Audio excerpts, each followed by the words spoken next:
Assalamualaikum warahmatullahi wabarakatuh.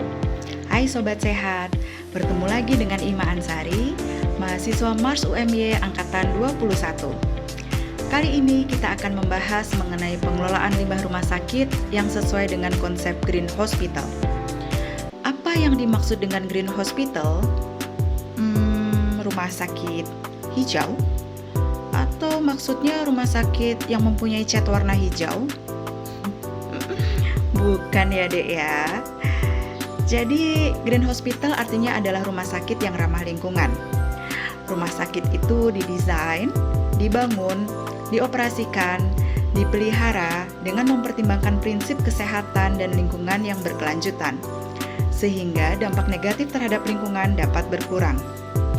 Untuk memahami pengelolaan limbah yang sesuai dengan konsep Green Hospital, kita akan membahas sebuah artikel yang berjudul Waste Management and the Perspective of a Green Hospital, a Systematic Narrative Review.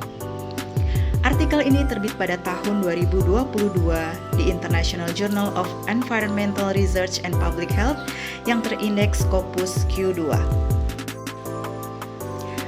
Latar belakang artikel ini ditulis adalah adanya pembuangan limbah yang menjadi risiko potensial bagi lingkungan, sehingga pengumpulan limbah dari pusat layanan kesehatan merupakan salah satu masalah lingkungan yang utama.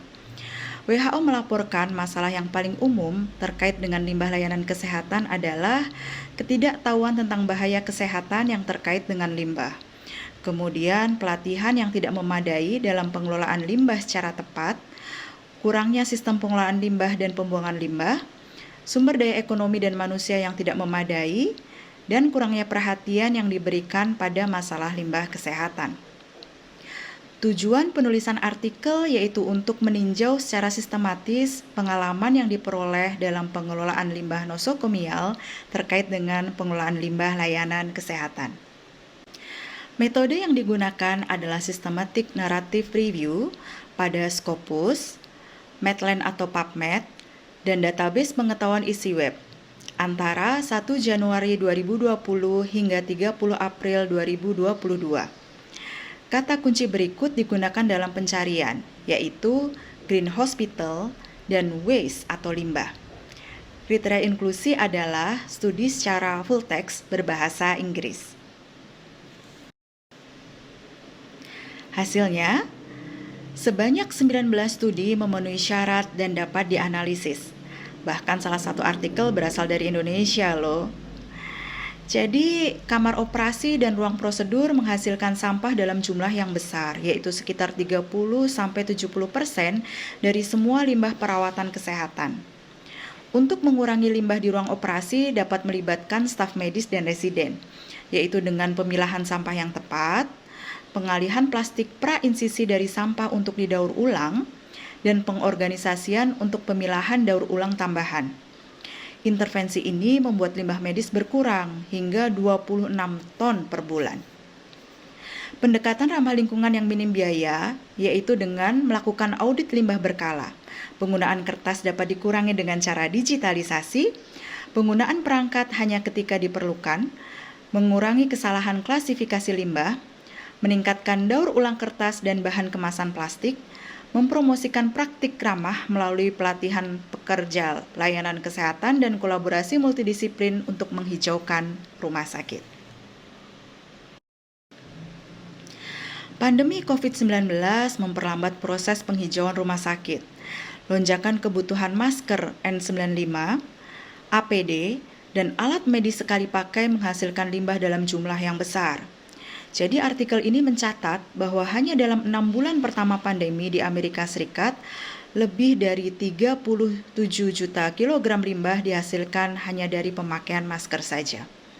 Oleh karena itu, metode dekontaminasi dan pemakaian ulang peralatan medis menjadi solusi yang penting untuk mengurangi dampak lingkungan. Aturan 5R, yaitu reduce, reuse, recycle, rethink, dan research dapat diterapkan.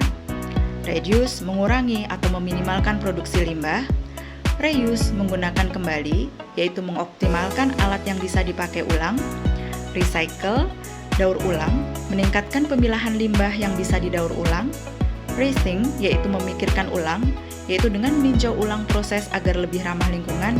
Dan research, penelitian, mengembangkan teknologi baru untuk mengurangi limbah. Artikel ini menyoroti pentingnya regulasi pemerintah dalam mempercepat transformasi rumah sakit menjadi lebih hijau. Selain itu, pembentukan tim hijau di rumah sakit sangat dianjurkan.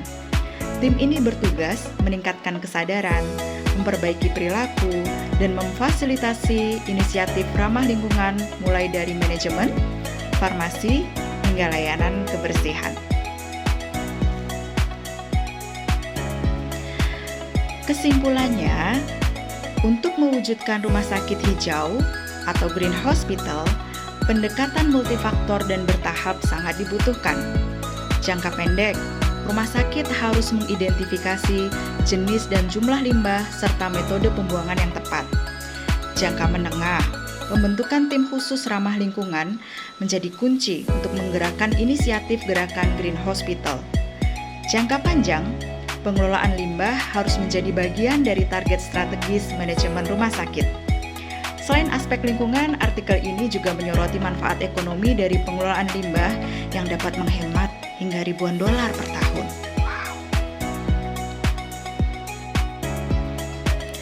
Hal yang menarik dari tulisan ini adalah bahwa perubahan menuju Green Hospital bukan hanya tanggung jawab manajemen, tetapi juga melibatkan tenaga kesehatan, pemerintah, dan pemangku kepentingan lainnya demi masa depan layanan kesehatan yang lebih berkelanjutan dan ramah lingkungan. Penerapan pengelolaan limbah dengan konsep Green Hospital selain mengurangi dampak perubahan iklim, tentunya berdampak pada efisiensi rumah sakit, terutama di era Universal Health Coverage atau JKN di Indonesia. Hal yang dapat diterapkan antara lain pelatihan staf rumah sakit tentang pemilahan limbah, kemudian kemitraan dengan swasta untuk pengelolaan limbah berkelanjutan, penggunaan alat medis reusable seperti sterilizable surgical kits untuk mengurangi limbah, serta mengadopsi model 3R yaitu reduce, reuse, dan recycle untuk limbah non-medis. Sekian informasi dari saya, semoga bermanfaat. Wassalamualaikum warahmatullahi wabarakatuh.